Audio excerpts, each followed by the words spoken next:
நாம் bread potato role செய்வதற்கு 2 உருளைக்கிழங்கை வேக வைத்து மசித்து எடுத்துக்கொள்ள வேண்டும்.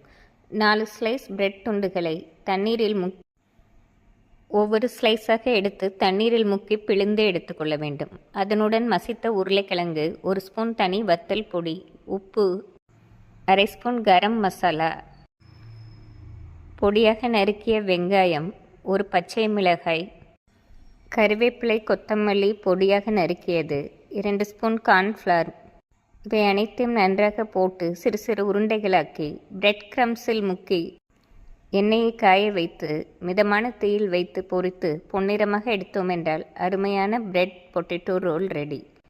ரஸ்க் துகள்களில் முக்கி போடுவதால் இது மிக சுவையாக இருக்கும். நாம் மழை நேரங்களில் ஈவினிங் ஸ்நாக்ஸாக சாப்பிடுவதற்கு அருமையான ஸ்நாக்ஸ். குழந்தைகளுக்கு இது பிடித்த மாதிரி இருக்கும்.